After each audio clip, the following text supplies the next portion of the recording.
Evaluation Week is an annual dedicated week for monitoring and evaluation knowledge and experience sharing events around the globe, and it was launched in 2019. In the short time since GLocal was launched, organizing partners from around the world have hosted nearly 1,000 monitoring and evaluation events focused on evaluation, obviously, across 5 continents in multiple languages. During GLocal, government officials, evaluation practitioners, academics and researchers, and students, among many others, so you can see that there are many stakeholders, have joined this global movement to discuss monitoring and evaluation issues, connecting with one another to share their knowledge and experiences in this field. So it's very much about sharing experiences and learning from one another. This year, the GLocal Evaluation Week is taking place virtually from May 30 to June 3, and the special theme is Evolve, the evolution of monitoring and evaluation in the 21st century. And it will enable consider a number of different aspects of how the monitoring and evaluation field is changing to meet current realities and future needs. So in this context, we are hosting this session today on young and emerging evaluators. So we are here, you are here to learn about the experiences of those young and emerging evaluators, to hear them give tips and recommendations for building a career in evaluation. We will also be focusing on how they adapted their career path during the COVID-19 pandemic that hit us all and that affected all of us, whether in our careers or personal lives. Very rapidly, I will be giving you a brief overview of how the session will be running. So first, we will be hearing from our evaluator general, Mrs. Karen Roth-Munsterman, who will be giving the opening remarks. Then we will move on to what we call a fishbowl conversation. So we have 4 panelists today who will be having a conversation together. So this is the fishbowl. And the idea is that once the conversation has started, you, the audience, become active listeners and potential speakers through a rotation process. So we will be taking questions from you, and our panelists will be able to address them. After this fishbowl conversation, we will move on to a question and answer session if there are any additional questions you wish to ask. And then we will end up with a quick summary with the main key messages and the main key takeaways from this session.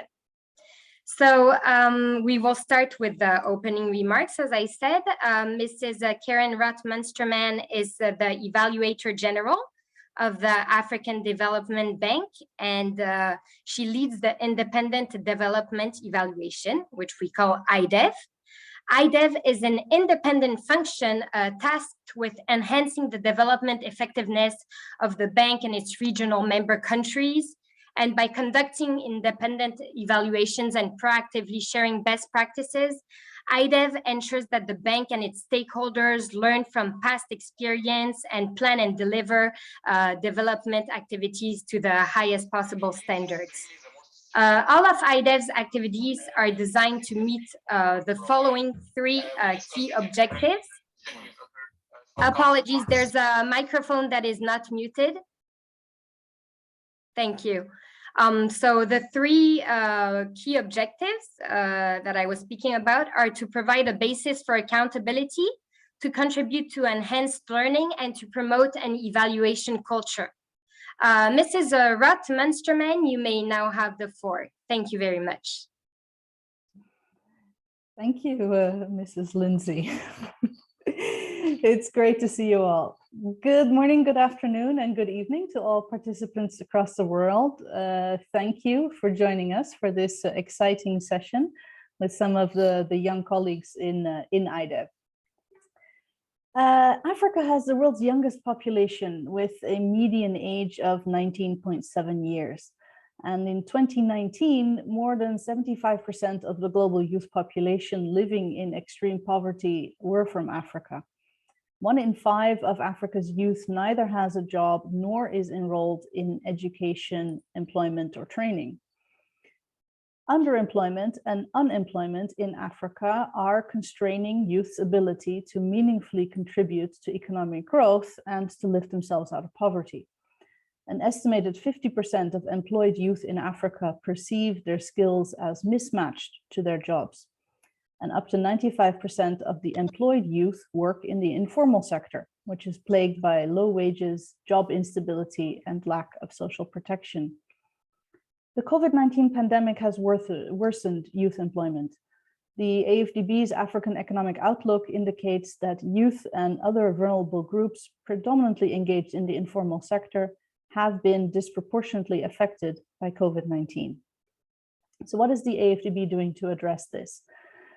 In 2016, the AfDB launched the Jobs for Youth in Africa strategy, aiming to create 25 million jobs and positively impact 50 million youth by 2025.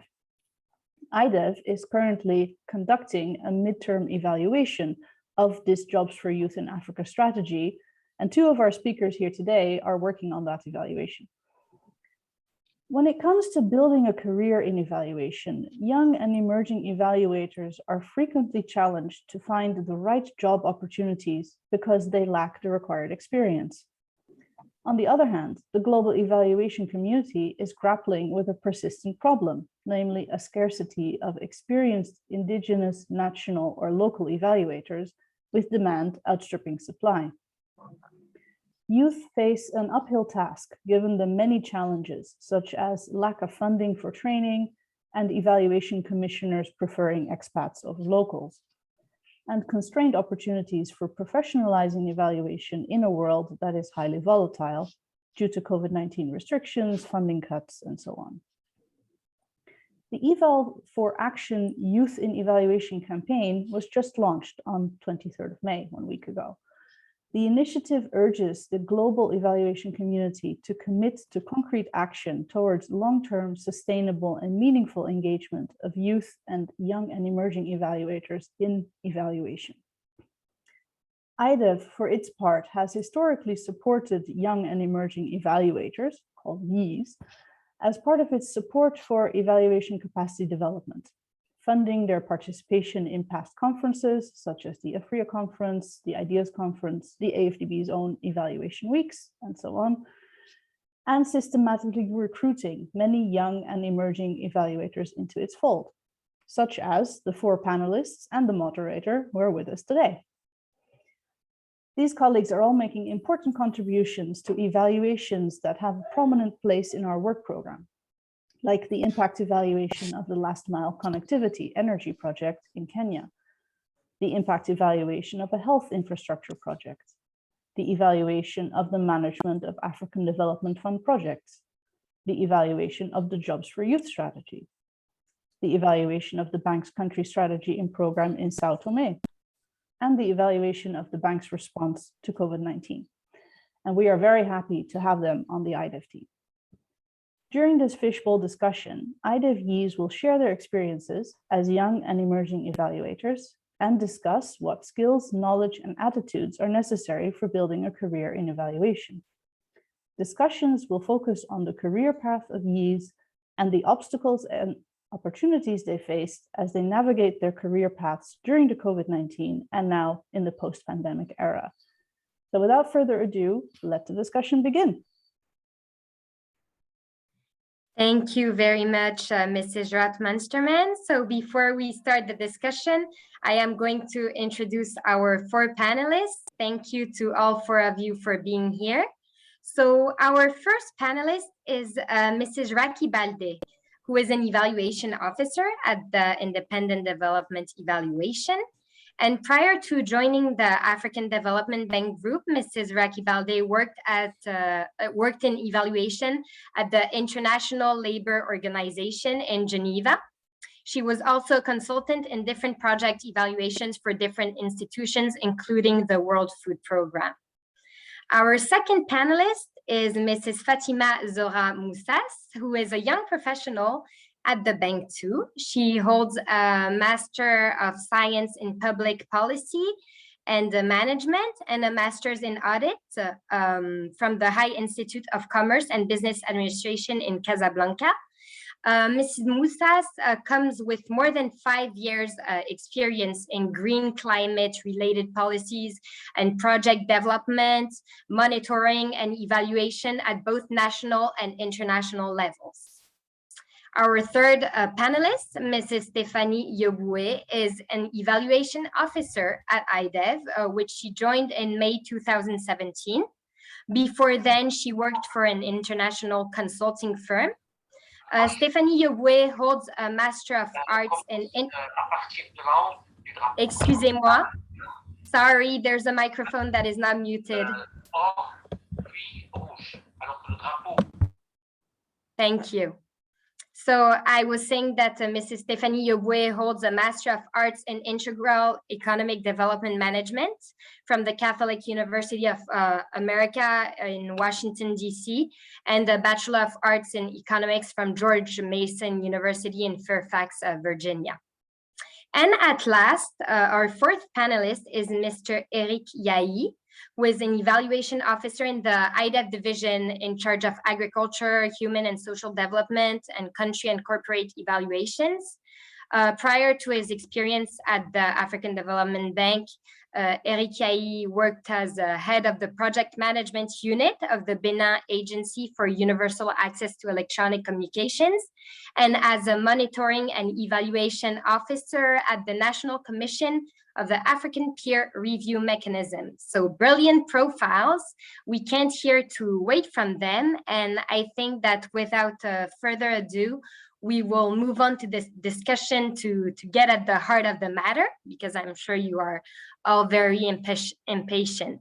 So as I mentioned before, I will be asking questions to the panelists. They will be responding. And if you have any questions, do not hesitate to raise your hands. We will be taking a few questions and our panelists will be addressing them. Let's get started.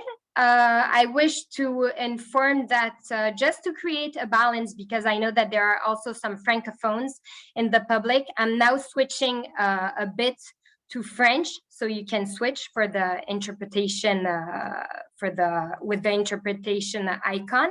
I'll be asking a few questions in French and then I'll be switching back to English. Donc, nous allons commencer. Je vais vous poser une première question qui, je pense que beaucoup de personnes se la demandent, se la posent plutôt. C'est de savoir comment, en fait, vous en êtes arrivé à la pratique de l'évaluation. Merci. Good morning or good evening, everyone, depending on where you're joining this conference from. And thank you so much, Najat. Maybe I'll start off with this one. Well, for me, it happened by chance, really. I had just graduated, and the first job that I got was in the field of monitoring and evaluation. So the company was looking mainly for someone with good analytical and research skills, but not necessarily in the field of monitoring and evaluation, or someone specifically with a degree in evaluation. So this was my first exposure to the field of M&E. I have learned on the job. I was observing mainly what evaluation specialists were doing, and I had the chance to attend a few trainings about the importance of the evaluation function in not only assuring accountability, but also in influencing and driving change and improving the quality of lives of individuals. And this is actually the aspect that I like the most about evaluation. And this is when I knew that I wanted to continue in it and I wanted to set a direction for my future in it.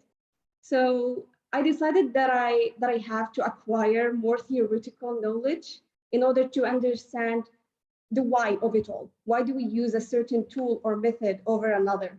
So I pursued another master's degree. And I took mainly classes in monitoring and evaluation, impact evaluation, some classes about qualitative and quantitative techniques. And it really helped me in understanding a lot of the things that I came across in my first job that I did not really grasp. And it helped me continue in this career as an evaluator.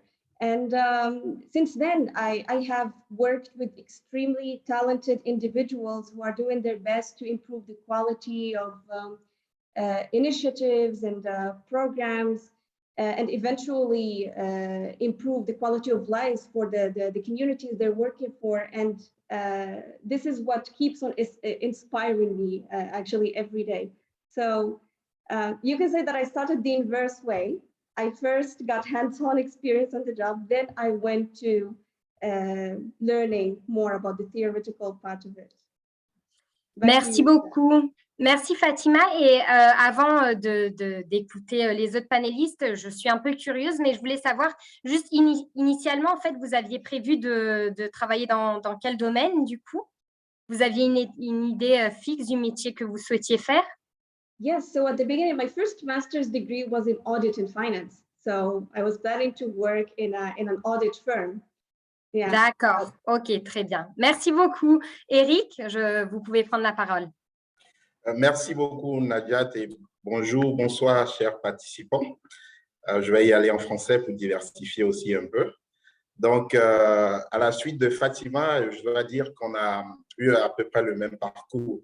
À la base, je suis parti d'une formation d'économie et de gestion des projets qui m'a équipé, qui m'a apporté les bases théoriques et les outils qu'il fallait pour m'intéresser à tout ce qui est suivi évaluation.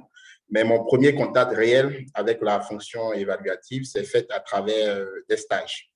Donc, déjà, au cours de mes études, les premiers stages que j'ai eu à faire m'ont permis tout de suite de m'intéresser à cette question, de savoir comment est-ce qu'on peut évaluer des politiques publiques et puis formuler des recommandations qui contribueraient à améliorer la qualité de vie de tout un chacun.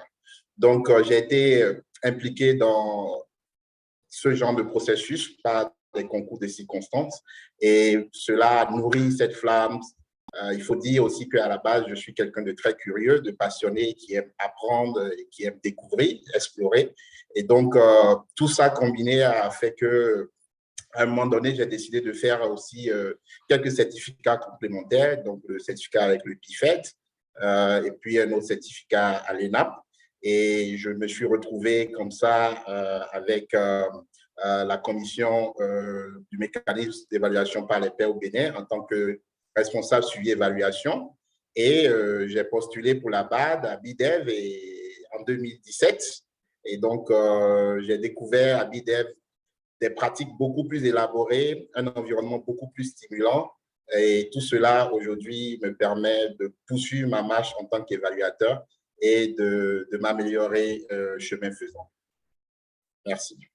Très bien, vraiment très intéressant. Merci, Monsieur Eric Yahi. En fait, si je comprends bien, l'évaluation, en fait, c'est pas forcément un métier auquel on pense à la base et c'est plus le parcours qui nous y conduit. Je vois que… Alors, c'est qui a levé la main? Hop. Désolée. Il me semble que j'ai vu quelqu'un lever la main, mais je ne vois plus. Raki. Raki, d'accord. À vous la parole. Merci beaucoup. D'accord, merci Najat. Thank you. So my own experience, I think, is pretty similar to the one of Fatima and Ehik. Like you just said, it's not like something I had in mind, like I would be an evaluator. I was more in academia and doing research. So I came across the projects, the WFP project, that led me to go to Kenya, to refugees camp, and to use both quantitative and qualitative analysis, because before in research, we mainly use quantitative methods. So it was a first for me. And from there, I decided maybe, okay, why not? It's very interesting. I like it. And because the combination of theory and practical experiences, going to the field, collecting data, and so on. So then I decided to do an internship at ILO in Geneva. And from there, I saw an opportunity to join the African Development Bank, IDEV. So I applied and I got in. Since then, it has been a learning experience that I have enjoyed and I have learned a lot so far. Thank you. Merci beaucoup, Raki. Je pense qu'au niveau de cette question, c'est bon, on a eu toutes les réponses. Est-ce que des participants souhaitent intervenir ou pour pouvoir éclaircir en fait certains des éléments sur cette question? Non, on ne dirait pas. Alors, on va passer à la question suivante. J'aimerais vous demander en fait quelles compétences, quelles connaissances et approches avez-vous trouvé particulièrement utiles dans l'exercice de votre métier et quelles compétences et connaissances souhaiteriez-vous encore acquérir ou développer davantage?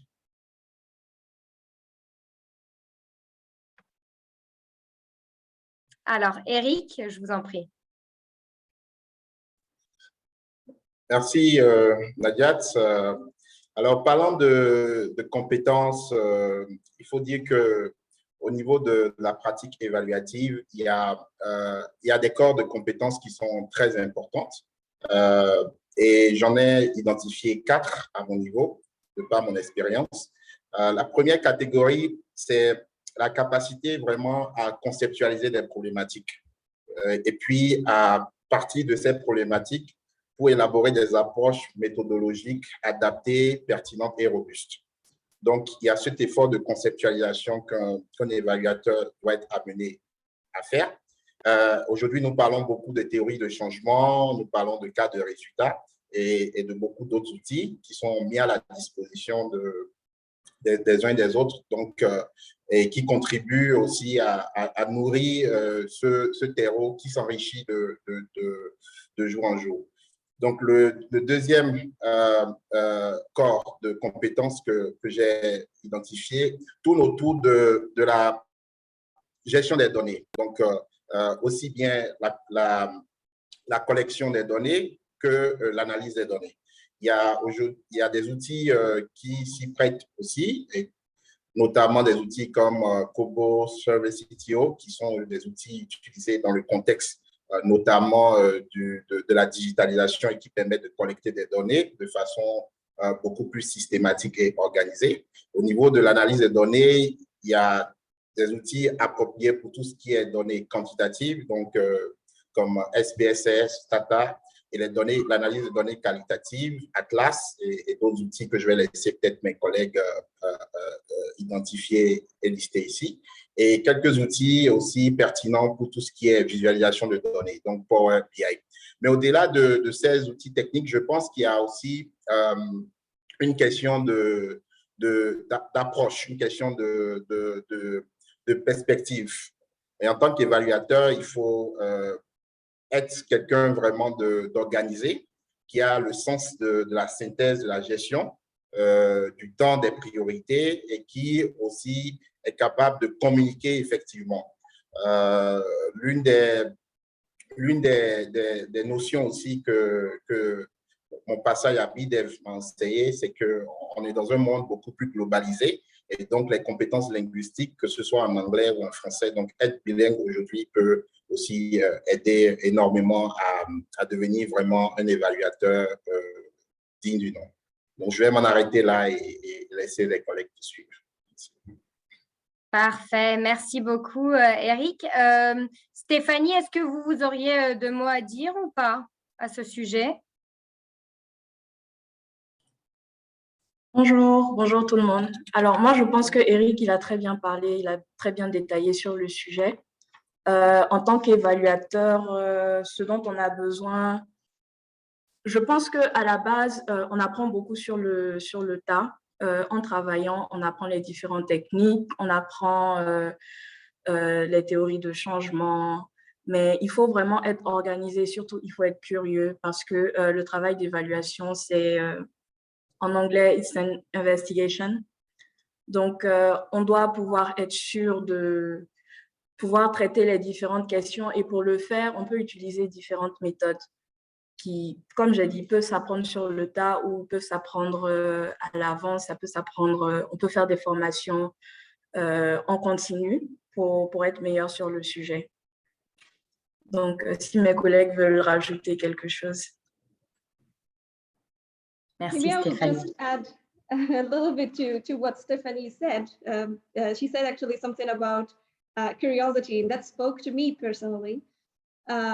I always found having a critical mind or a critical thinking and curiosity very important. You should have that curiosity about how and why things are done a certain way and not the other. And again, personally, something that I learned throughout my career is that, you know, especially when you are a young evaluator and you just join a team, don't be shy of asking questions. There are some questions that might be obvious to others, but still, there are no stupid questions whatsoever. So don't be shy of asking questions.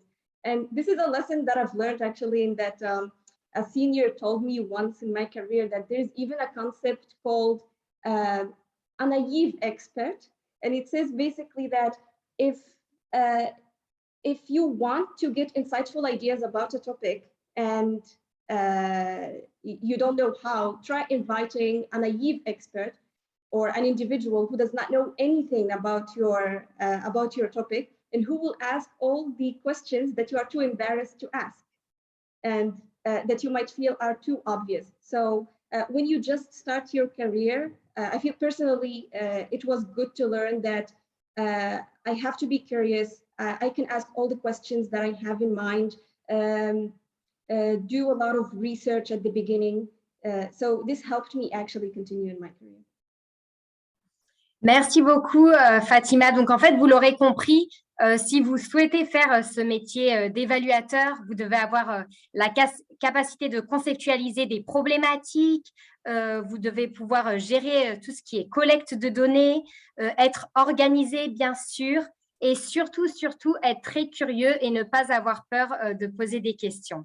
Il me semble qu'il y a quelqu'un du public qui essaye de poser une question. Je regarde ça et je vous reviens. Alors, je pense que quelqu'un du public avait levé la main. Quelqu'un a écrit une question dans le chat. D'accord, ok. Alors, on a cette question. Quelle est votre expérience la plus marquante qui a failli vous décourager sur votre chemin vers l'évaluation? Une très bonne question, je trouve, parce que là, on parle des points positifs, mais il faut aussi qu'on aborde les points négatifs. Donc, je vous laisse la parole.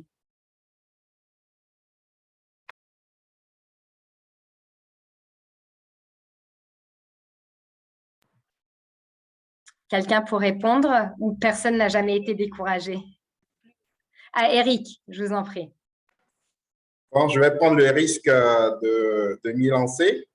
Il faut dire qu'en 2017, quand je rejoignais la banque, j'ai eu un choc tout de suite parce que je venais d'un environnement différent et il fallait rapidement comprendre comment est-ce que la banque, qui est une grosse machine, fonctionne.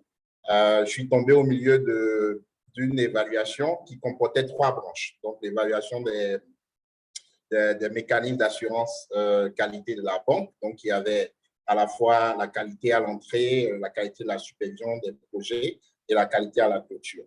Donc, c'était vraiment une évaluation très importante et je suis tombé comme un cheveu dans la soupe. Et donc, très vite, il fallait que je puisse m'imprégner de la documentation, savoir où trouver les données, quels sont les acteurs clés au niveau de la banque et ainsi de suite. Je dois dire que ce qui m'a aidé véritablement, c'est l'esprit d'équipe qui règne au sein de ce département et de savoir que je pouvais compter sur les collègues. Il y a ici Stéphanie, il y a d'autres collègues qui sont encore en ligne et cela m'a beaucoup aidé et donc ça me fait penser tout de suite quand même à un aspect important. En tant qu'évaluateur, le travail d'équipe est une notion qu'il faut intégrer. On n'est pas évaluateur pour travailler de façon cloisonnée. Il faut savoir aller vers les gens, poser des questions, être capable de sortir de sa zone de confort parfois et de rapidement maîtriser de nouveaux concepts. Donc, je vais m'en arrêter là. Merci. Merci beaucoup, Eric. Alors, je vois une question dans le chat qui est excusez-moi. Quelles recommandations vous auriez pour un jeune évaluateur, enfin une jeune personne qui évolue dans la recherche, qui serait intéressée par l'évaluation? Je vais juste dire à cette personne du public qu'on va poser cette question, mais sur la fin. Donc, tout ce qui est recommandations, etc., on va y revenir, mais sur la fin. Je pense qu'à chaque fois, je vois une main qui se lève, en fait, dans le public, et ensuite, elle disparaît. Donc, je vais essayer quelque chose. Non. Il y a Alex Axel Ruzinga, je pense qu'il veut poser. Alors, on va prendre une dernière question pour ce point-là et on va passer à autre chose. Donc, monsieur nous dit, je voudrais savoir si vous avez pu développer des outils nécessaires à l'évaluation avec une approche participative. Excusez-moi, j'ai un petit souci pour lire la question en entier. Excusez-moi, mademoiselle, serait-il possible aussi que je pose une question? Oui, bien sûr, on va en prendre une dernière et ensuite on va passer à autre chose. C'est vous qui leviez la main, c'est ça? Je crois que oui. D'accord, ok, excusez-moi. Donc, je pose la question là qui est dans le chat et on passe à vous, pas de problème. Donc, je voudrais savoir si vous avez pu développer des outils nécessaires à l'évaluation avec une approche participative, surtout dans le cadre des programmes et projets des collectivités locales ou des organisations de l'économie sociale et solidaire qui sont des organisations de la société civile et des sociétés coopératives. Donc, est-ce que la question est claire pour vous et est-ce que l'un de vous a quelque chose à dire à ce sujet? Est-ce que vous avez… Peut-être je vais essayer de répondre. Merci, Raki. Je ne sais pas si on peut appeler cela des outils, mais je sais que durant nos évaluations, on adopte une approche participative dans le sens où la société civile est incluse. Par exemple, on utilise l'analyse qualitative où on conduit des entretiens avec les autorités locales, mais pas seulement avec les autorités locales, mais aussi avec la société civile. Les mouvements des femmes, selon peut-être que ce soit pertinent pour le projet qui est en train d'être évalué. Par exemple, si je prends l'exemple d'une évaluation récente qui est toujours en cours quand on est parti dans les différents pays concernés, on a eu définitivement à avoir des discussions avec la société civile par rapport à la réponse COVID pour comprendre comment, par exemple, les plus vulnérables ont été inclus dans leur analyse, dans l'assistance qui a été donnée par la banque à ces pays. Donc, définitivement, une approche participative est utilisée dans nos évaluations. Merci beaucoup, Raki. On va passer au monsieur qui voulait poser une question dans le public. Je vous en prie, vous avez la parole. Thank you very much. Bonjour à tous. Good afternoon, everyone. Merci pour vos interventions jusqu'à maintenant, extrêmement pertinent. Well, allow me to speak in English. Maybe more people will be in a position to understand my question and comment. So my name is Axel Osenga. I work for the African Union Development Agency, commonly known as AUD and NEPAD. And it's a real pleasure for me to attend this event, although I don't practice the profession of program evaluator per se. I'm a project manager, and I've worked in different capacities in various sectors, corporate banking, consulting, and infrastructure development. And especially for PIDA projects, PIDA, which is the Infrastructure Development Continental Strategic Framework endorsed by both the EU and AfDB. And in the course of my duties, I've been called many times upon playing a monitoring and evaluation role, which made me develop an interest for program evaluation, and led me later to train myself in program evaluation. The reason why I wanted to participate in this event is that I'd like to exchange and also learn from my peers and perhaps also more senior and accomplished professionals on the practice of evaluation, hence the reason for my presentation. My question will be brief, and it's addressed to any of you. In your opinion, would you say that in order to conduct a technical evaluation and in a particular sector, for instance, for an agricultural project, the technical background in the sector is required, or the knowledge of the tools and methods, best practices and methodology in evaluation is sufficient to efficiently conduct the evaluation? Thank you. Je vous laisse prendre la parole, Fatima, Eric, Raki ou Stéphanie, je vous en prie. Eric. Ah, pardon. Non, je vais laisser Fatima. Fatima, je vous en prie, Eric. Okay, thank you so much for the question. Actually, it's a very good question. You know, one of the things about the evaluation function is that it allows you actually to touch a lot of sectors. And as you said, your question was more specific to the agriculture sector. So when you are working in evaluation, maybe one day you're evaluating a project, as you said, in agriculture, and then the other day you're evaluating a project, let's say in, I don't know, renewable energy or water, health and sanitation. So you get to have this, I would say, cross-cutting knowledge about different sectors. Now, is it important to have a knowledge about agriculture because I am evaluating a project in agriculture? Definitely, but does it have to be this theoretical knowledge like I did a master's degree, for example, in agriculture? Not necessarily. So again, here comes the role of excessive research. You have to be, you're an evaluator, but also a researcher at the same time. So you have to be able to do a lot of research to know, to get to know about your topic and to get to know about the project that you are evaluating. So this is one of the first steps that you do when evaluating a project or an initiative. Back to you, Nadja. Merci beaucoup, Fatima. Eric, vous vouliez ajouter quelque chose? Oui, juste pour rajouter un petit point sur ce que Fatima a déjà brillamment exposé. Il faut dire que lorsque nous sommes sur un projet d'évaluation, généralement, nous associons les services des experts sectoriels, métiers. Donc, dans le cas, par exemple, d'une évaluation portant sur le secteur agricole, il est clair que l'équipe doit être composée aussi voilà, d'expertise relevante parce que l'agriculture est un domaine aujourd'hui qui est très vaste. Donc, il y a les questions liées à la finance agricole, les questions liées à tout ce qui est changement climatique, à la chaîne de valeur. Et donc, nous essayons de prendre cela en compte à travers déjà le travail de préparation qui se fait au sein de l'équipe de IDEV.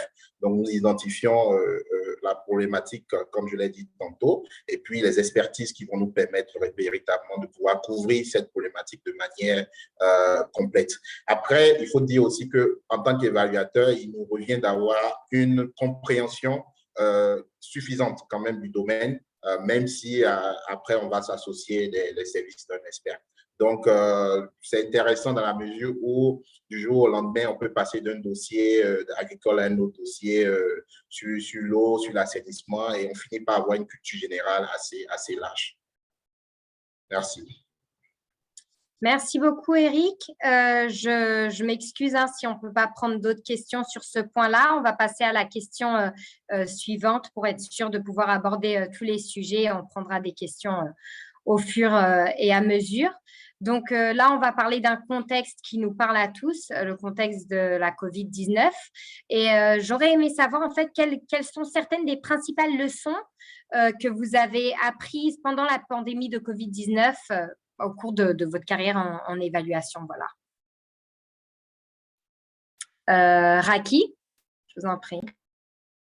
Merci beaucoup, Najat. I think one of the main lessons, as there are many, but one of the main lessons that I have learned from this pandemic is that it is more efficient to be able, for instance, when we conduct evaluations, to combine online data collection with like having or some of our interview online with some field missions. If we take the example of our recent missions, within 5 days, we have been able for most of the case studies to collect most of the information that we needed by combining online interviews with field interviews, because in that instance, you don't have like to spend a lot of time going from one place to another, and you are able to squeeze as many as possible interviews within a short time frame. So for me, it is one of the main lessons that I have learned from this pandemic. I'll follow up on what Raki has said. Perfect. So for me, it was mostly that to do an evaluation, we don't need necessarily, I mean, it's better to be on the field, to go on the field, collect the data ourselves, but we don't need to be there. There are other means that we can use to collect this information that we need. We can hire local consultants, work together with them, give them the instructions. If we need additional information, we can guide them basically. And also they can help us with their expertise. Also, I feel like, I don't know if I can say it, but working during the pandemic, like Raki said, you're able to feed in so much. I mean, you're able to collect so much more information during interviews. You know, you can spend the whole day and meet maybe 20 people in the context of an evaluation because you don't have to move physically. Also, what we did in IDEV is that I think we were able to fit in a lot of trainings. We had like Eric mentioned earlier, we had trainings on SPSS, we had trainings on rapid evaluation, we had training on process tracing, which is something that I didn't know about, but we learned about it during the COVID-19 pandemic, and this is definitely useful in our daily work. Merci beaucoup, Stéphanie. Je ne vois aucune question dans le chat. Je crois que quelqu'un souhaiterait parler. Donc, j'ai cliqué sur inviter. Je ne sais pas si la personne est capable de prendre la parole. C'est Eric. Ah, c'est Eric. OK, d'accord. Très bien, merci. Je n'avais pas vu. Oui, Eric? Yes, thank you, Najat. No, just to add a few points on what Raki and Stephanie just indicated. So in my view, one of the most important lessons that I learned during this COVID time is the increasing importance of the evaluative function within our organization. I've seen many joint initiatives launched by the banks and other MDBs around the COVID responses. And we have conducted an evaluation, I think, within IDEV around this issue. And this has really been informative for policymaker, for decision maker, whether at the bank level, but also at country level. So I think that going through this COVID has taught us that we can operate faster and better at the minimum cost. The last thing that I wanted to highlight on this is that we, as an evaluator, there is like a momentum for us now to be more audible and to be more responsible, thanks to this pandemic. Thank you. Thank you, Eric. Fatima, go ahead. Thank you, Najat. Maybe just to add to what my colleagues have said already, for me, a main lesson that I have learned is that, after the outbreak of COVID-19 and then the switch to completely remote activities, I have learned that open and frequent communication is very important. I mean, it always has been important, whether it's before or after COVID. But I think after COVID, especially for the first year and a half, we didn't get the chance even to to see each other physically, to connect with each other. And so I think a clear and open communication, especially with my own colleagues, especially with the team that I work with on a daily basis, has become crucial to the good functioning of a team. Another thing that might be a little bit maybe across all sectors, not necessarily evaluation, is that I have learned that my IT and digital skills had to be checked after the pandemic. I realized that before the pandemic, I was mainly relying on the IT service of every organization that I have worked for, even for the smallest problems. So maybe a good knowledge of the devices that you are using, the hardware, whether it's the hardware or the applications that are keeping us connected, like MS Teams or Zoom and all the useful tools, as well as many interactive platforms that we can use for brainstorming and for connecting with stakeholders that we cannot visit physically. So I think keeping IT and digital skills on check all the time is very important. Thank you very much, Fatima. Indeed, I totally agree with that. I see no questions in the chat. Before we move on to the next question, I just want to remind participants, whenever you want to take the floor, do not forget to briefly introduce yourselves, just so that we know what you're doing and which institution you are from. I think I see a comment, but it's not a question. Okay. So we will move on to the next question, because time is flying pretty fast. I have switched, sorry, to English without informing you. I didn't do it on purpose. I thought I was still speaking in French. So I'll stick to the English, just so that you know, for the interpretation.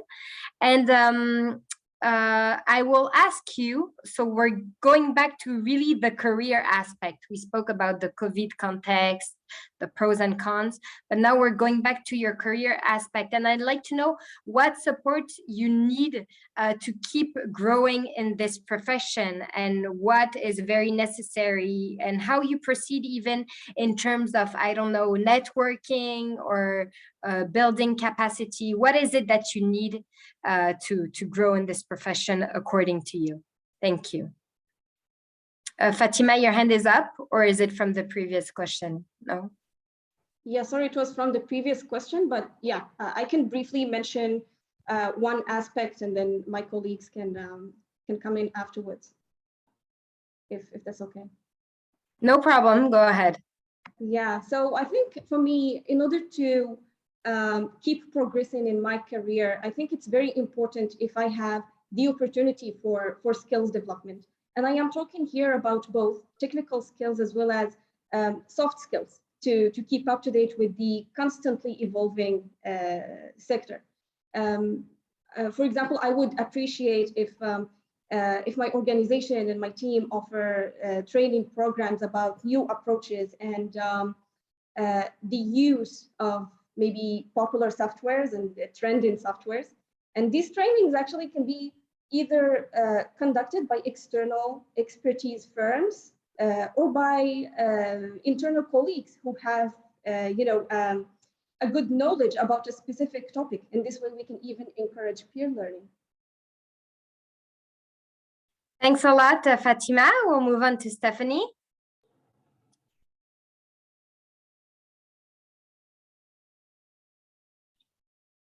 Okay, so to follow up on what Fatima said, I think like in any profession, if you want to keep growing in that profession, you need to have up-to-date skills.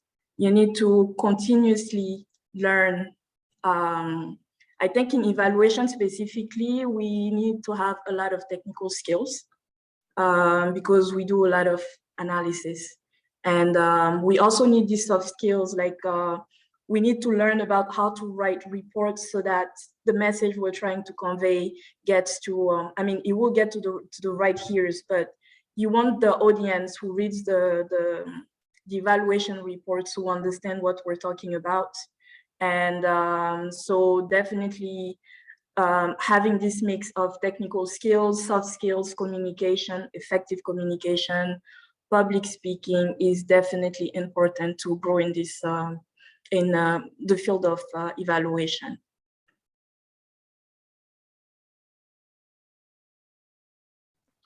Thanks a lot. Eric, yes, maybe go ahead. Oh, Eric was okay. Let's go with Eric. He raised Please, his hand. Rocky, please, you can.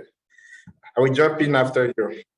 Okay, thank Go you. ahead, I wanted just to add to what my colleague said that, okay, we need to have upgraded skills and so on, particularly for the latest data collection methods, knowing, okay, now we are combining both online and so on. But also, I would like just to add that it is very important for us, young evaluators, to learn from the experiences and advice from seniors, to maybe know what path they took maybe to reach where they are. So we can definitely learn and so on, but we should also seek advice from our more seniors. Thank you. Thanks a lot. Eric, go ahead. Yeah, just to build on what my colleague just said, is that one of the main challenges with the COVID is that the working environment has changed, and now we are all working, remotely or from home, and we are lacking this kind of human, dimension, social dimension, and in the sense that when we are the office, for example, it was easier to check some work with a senior who's just around the desk, to have a coffee with colleagues and have a nice conversation around it. But now it's much more difficult. So I think that in terms of training, having this kind of soft skills, to improve the way we communicate, to improve the way we can engage with each other can be really important. The other point that I would like to mention is around IT. IT is now part of our daily work. We cannot rely or wait for the IT services to provide the support. So we also need to keep learning to continuously improve our skills around IT. My last point on this will be also to keep us up to date of new policy and strategy, because the COVID has kind of changed not only the way we work, but also at the strategical level, at the corporate level. We have seen now new policy, new strategy, incorporating COVID effects. So it would be good for us to kind of also get to know all these things and how they are affecting the environment. Thank you. Thank you very much. Stephanie, I can see your hand is up. Yes, just a small point. Something Raki said spoke to me. She said that we have to speak to seasoned evaluators and learn from their experience, but also we shouldn't underestimate the knowledge that we young evaluators bring. Me, I know personally that when I have an issue or when there's something that I cannot do, instead of going to someone who has much more experience, I can go to Eric. I can just call him and say, oh, I have this problem. So how do I work this in Excel? Help me.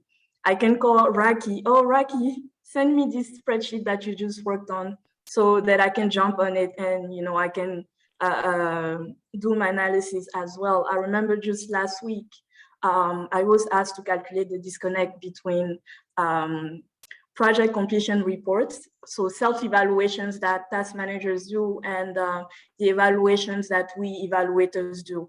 So I never calculated the disconnect. So I had definitely had to call on my colleagues, but I called the younger ones because it's easier to communicate with them because we have the same experience and they can help you much quickly than if you go to someone who you could be ashamed to go to your boss, let's say. So definitely working closely with young evaluators, colleagues it's amazing.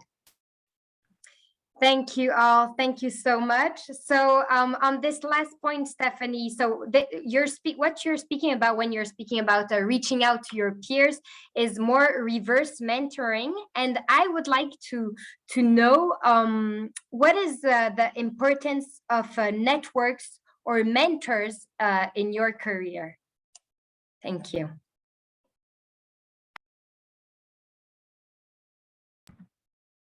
Anyone? Stephanie, go ahead. Okay, I'll speak on this because I think working in evaluation, it's definitely important to have a mentor or to have that one person who's very experienced that you can go to and who can give you advice on how to proceed. Me, I know that when I joined IDEV, one of the reasons why I joined IDEV is because of a colleague who retired, Monsieur Eneas. I remember that when I was working my internship at the bank, he's the person that I called and I mentioned that I was interested in evaluation. And so I got a meeting with him, I spoke to him, and I remember saying that what I learned in school about evaluation was totally different than what was being done at the African Development Bank.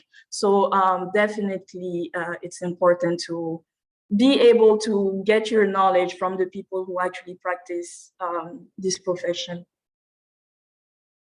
Thank you, Stephanie, for this. And Raki? Yeah, I think having a mentor is definitely important. That's why when juniors start at IDEV, from my own experience, you are going to work with a more experienced senior evaluator, because when you first arrive, even for some data or information, you don't know where you will get them. It's very difficult. You don't know, for instance, the bank has a lot of applications online. So to know which one will give you the right information, for that you will definitely need to have a mentor. In my case, I was lucky to work with when I just arrived, with two persons who were already at IDEV for some years. So it was easier for me to learn from them and to know quickly, because you need to be quick, you need to be efficient to know quickly where's the information I need for this particular evaluation, where can I find it, and so on. And also they can advise you, for instance, in how one particular document, because like Stephanie said, sometimes when you are outside real practical evaluation, it may be different. So they may advise you on what type of content the document you are working on need to have. So I think it's very important to have a mentor when you first start. Thank you all so much. So we've seen many important points in terms of what we have to acquire for this career, in terms of training, technical skills, also the IT point. Everyone agreed how it was important, especially in this context, being updated in terms of methods, strategies, and policies, as Eric said. And also, we all agree that the mentoring and networking aspect is super important. Thank you very much for this. I think we'll move on to the last question, which is a question that was asked in the chat. I don't see any questions in the chat, and I'll just check if any participant wishes to speak. No? Active listeners then. Oh, Victor Balogun, go ahead. Thank you. All right, thank you very much for having me. It's been a very fascinating time listening to all of you speak, share experiences on evaluation and all that. So I just want to ask, what are the next steps? How can we form a coalition of young evaluators to see how we can share knowledge of what works? For me, I'm in the development space. I do feed-based monitoring and evaluation for USAID activities in Nigeria, particularly in the northeastern part of Nigeria. So I'll be willing to learn from what works in the AfDB and see how I can replicate it in my evaluation career. So I just beyond talk, beyond, like they used to say, talk is cheap. So beyond talk, how can we take this forward and have a kind of mutual learning from each other and be able to replicate all of these beautiful experiences I have shared. So thank you very much. I'm over.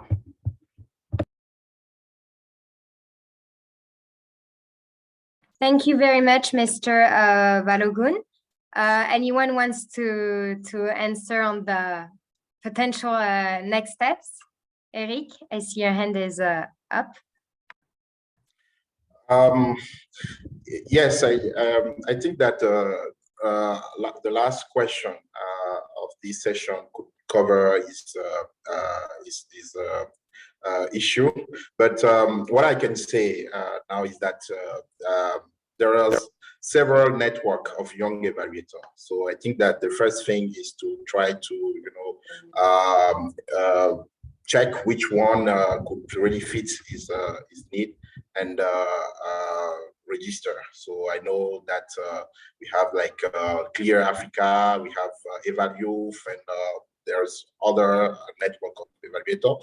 And within the bank, there's other, there are several initiatives around this, like I know that Najat or other colleague from BDEV could talk more about it, but BDEV is supporting AppNode network, Twendembele, and they're also doing some work with Clear on this, Clear Africa. So there's already an existing framework to support a young evaluator. In addition to that, we have several online material and resources nowadays where you can really learn and try to upgrade.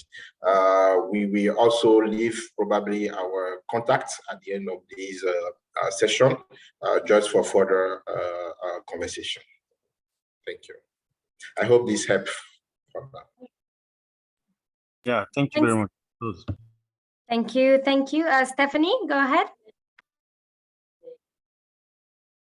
Yes, to follow up on what Eric just said, there are all these different networks that you can try to connect to. You can go on LinkedIn. There are groups for evaluators, young evaluators, or seasoned evaluators. And I think for the bank specifically, to know about like what works for evaluation at the bank, you can definitely read all of our reports on the IDEV website. And also there's an email address that, there's an email address, the general one that you can ask the question. Also, you can, like Eric said, leave our contacts at the end so that you can, was it me? Sorry, there's a microphone that's not muted, I think. Okay. It's not you, Stephanie. Okay, so as I was saying, there's this general email address that we will communicate later on so that when there are questions, you could send them to the email address, but specifically we could leave also our email addresses that you can contact me. I know that I don't have any issues with, if I can help you in your work, sure, I will do it. Thank you very much. I'd just like to add, Mr. Balogun, that indeed, as my colleagues already mentioned, we have several regional and global networks, and the AfDB partners with them, such as, for example, Eval Youth. And also, please note that for the upcoming evaluation week, we are probably going to organize some activities targeting young emerging evaluators. So you can, we'll keep you updated regarding this. So those are different ways to network as well. I'm just seeing someone in the chat saying that she was, Madeleine Brou, saying that she was not able to follow the intervention. I don't know which part, but please note that this meeting is being recorded, and we'll make sure that you receive the link. So we'll move on to the very last. Sorry, Najat, you're muted. Oops, sorry. Can you hear me now? Yes. Okay, was I just muted or was I muted before? Yeah. You were just muted now. Okay, thank you.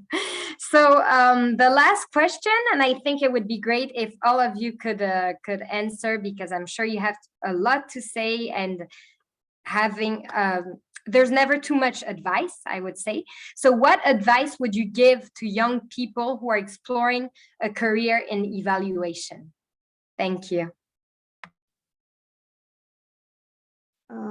Okay, maybe I can start by saying that, we just have shared how we got into the evaluation function, and you can say that there are many ways to get into a career in evaluation. So don't focus only on one path.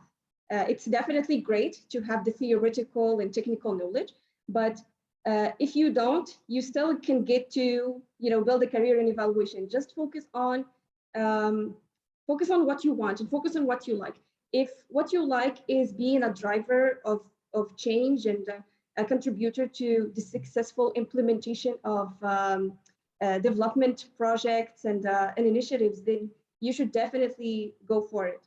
I think one thing that might help is you can look at different, job descriptions related to the evaluation function, and you can see what are the, or you can map the skills that they are asking for. And then you can see which skills you have and which skills you can develop on your own in order to have a competitive advantage. I would also say that it's something that I have mentioned earlier, is that also the evaluation function gives you this chance of continuous learning. First, because it's always evolving and it requires for your skills to be always developed. And second, because it's cross-cutting. So as I said, you can evaluate different projects related to different sectors. So it gives you also this opportunity to see which sector you like the most, what inspires you the most. Do you want to continue only in one sector, or you like this having this cross-cutting knowledge? And yeah, you can make this choice at any given point of your career. And I think it's always good to have a choice, isn't it? Thanks a lot, Fatima. I really like the idea of looking just at random evaluation job offers to see which skills that people already have and which they need to develop. This is a very relevant point. Thank you. Anyone else? Yes, Najat, I will jump in if you don't mind.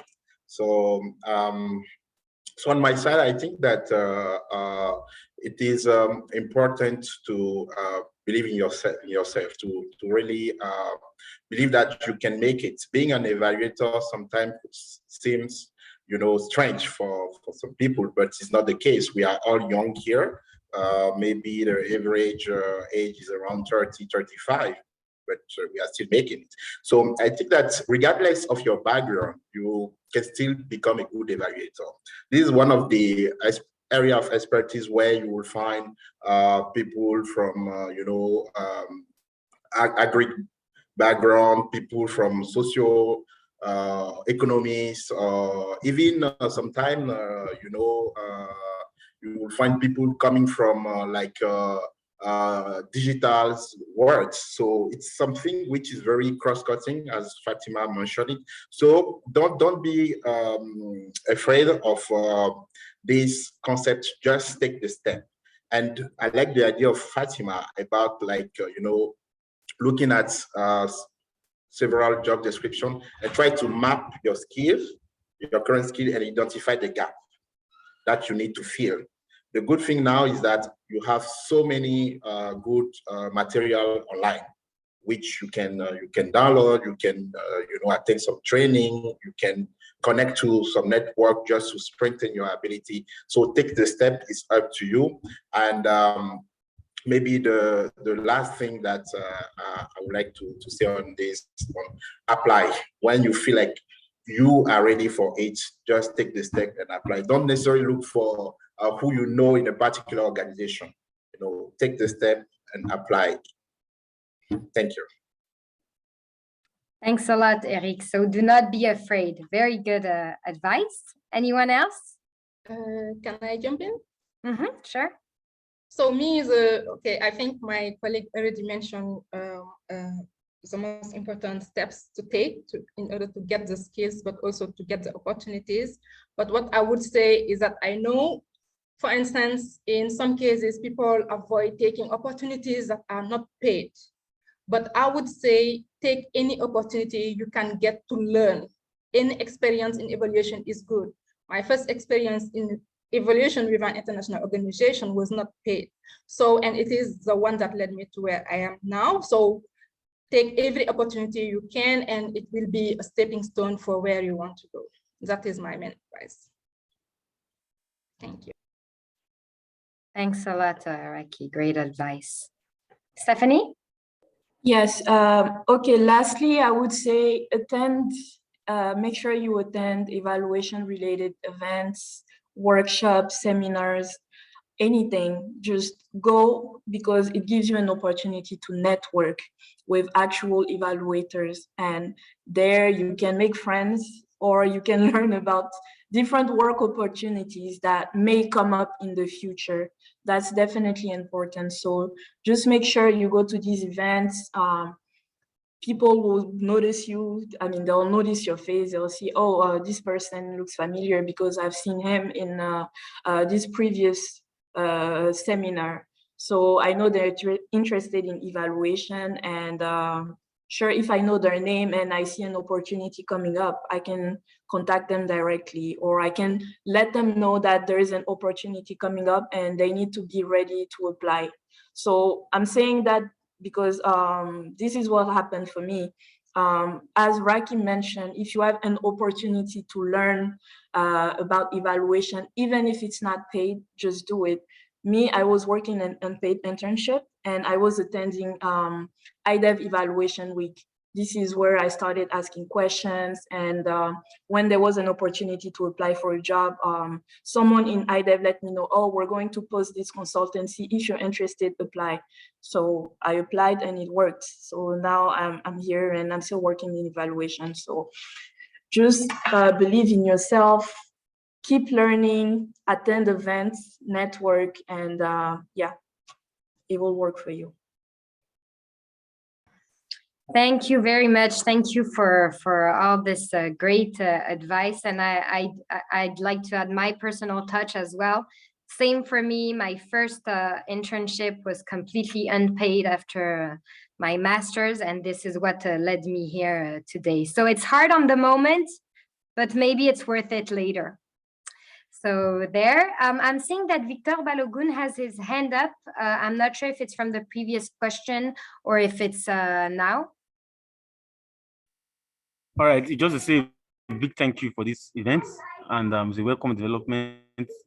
I believe we should have this intermittently, so we as young people can discuss and rub minds. Thank you very much. Thank you very much. I'll quickly just switch to French, just so that you know, for the interpretation, because I am going to address a question, I think, oh no, the question is in English, sorry. So this is Madeleine Brou, who is a member of the Eval Women Network, and who is asking how their network can get support from the bank. I would say that this is everything we mentioned previously. I mean, all the networking opportunities, for example, Evaluation Week or the Eval Youth Network, for which IDEV is a partner, are networking opportunities that you can join, and this is the type of support we can provide. I don't know if colleagues wish to add anything else to this. Or I don't know if Mrs. Madeleine Brou had in mind another type of support.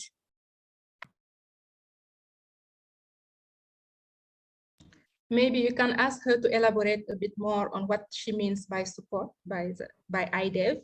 I guess maybe. Yes, Madeleine, I see you're still online, so I can see that you're still asking about support from the institution. So can you mention which type of support you are speaking about? I don't know if she's still. Maybe you should try in French, because she wrote in English in the chat. Okay. Okay. She also wrote in French. She said her connection is unstable. Ah, d'accord. Okay, yeah, her connection is unstable. Indeed, I just saw. Okay, so we'll see. Madeleine, si vous nous entendez, vous pourrez nous contacter plus tard et on pourra répondre à toutes vos questions. Donc, voilà. I'd like to know if there are any... okay, Madeleine responded. So, technical support or scholarships or internships. I don't want to give wrong information about internship program at the African Development Bank. I am not sure it's still ongoing. If any colleague knows more about it, please feel free to hop in. Or Madeleine, kindly just leave your email address in the chat or write it to me personally, and I will make sure to revert with all the responses to your questions. Anyone wants to hop in? No? Not sure. Okay. Okay, so Madeleine, s'il vous plaît, vous m'écrivez personnellement dans le chat, vous m'envoyez votre adresse mail et je m'assurerai de répondre à vos questions. Je préfère ne pas m'avancer et vous donner de fausses informations. Any more questions? Because I think we are coming to an end. I've asked all my questions and I got all the responses from this fantastic panel. So before we wrap up, I'd like to know if anyone else has additional questions. No, it doesn't seem like it. Okay, so to wrap up, I would say that what we learned today is that the career path of young and emerging evaluators is a combination of opportunities, curiosity, and boldness. We all agree. You have to be brave, you have to be bold, you have to be curious. So those are great traits of personalities. I really like this. But also, of course, you have to be able to have the skills the technical skills, and also know the topic on which you're working. Of course, have the knowledge of some methods, very, very precise methods, such as quantitative and qualitative methods used in research. In terms of support needed, everyone agreed that training was always essential and important. Technical and software skills and communications, we said. We spoke about peer learning, we spoke about networking, and the importance of having mentors as well. In the precise context of COVID-19, everyone was agreed to say that there is increasing importance of evaluation.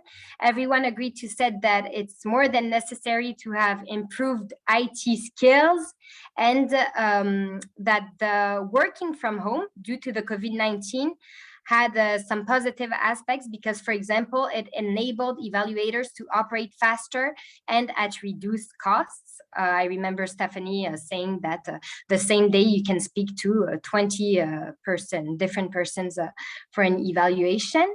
And in terms of advice that would be given to aspiring young emerging evaluators, so one big advice is don't focus on just one path and aim at being, and I loved this term, thank you, Fatima, a driver of change. Do not hesitate to look at job offers to see which skills are needed, which skills you can develop, and which you already have. Do not be afraid. Take any opportunities, even if they're not paid, even if it's easier said than done, but this is really an advice that came back very often. And also make sure you are seen and are heard by attending different workshops, events. I'm thinking also of the upcoming evaluation week. So please stay updated because we will be communicating on the dates, but the evaluation week will be a great networking and learning opportunity for you. It should be taking place around after the summer. I prefer to say it like this since we don't have the dates. And I think that's about it. Please let me know, dear panelists, if you think I've missed out anything. Not at all. I think that you have covered it very well. Thank you, Najat, for this great work. And I would like to thank also all the participants hope that the few insight that we have been able to share will really help them taking the step and really becoming a great evaluator. Africa needs more of evaluators. Thank you. Thank you very much, Eric. Great thank you to all four of you. It was a very enriching and inspiring conversation, and I hope it helped guide aspiring young emerging evaluators. I'd like to thank our evaluator general as well, and I'd like to thank the organizers of G-Local 2022. And of course, I would like to thank you all very much, participants. It was a great session, and we hope to see you soon at Evaluation Week. Please do not forget. Thank you very much. And don't forget that the link will be made accessible for this session. So if you want to review it, and we're available. Thank you. Thank you. Thank you. Bye-bye. Thank you so much. Thank you, everyone. Thank you. Bye-bye. Bye-bye. Bye-bye. Thank you.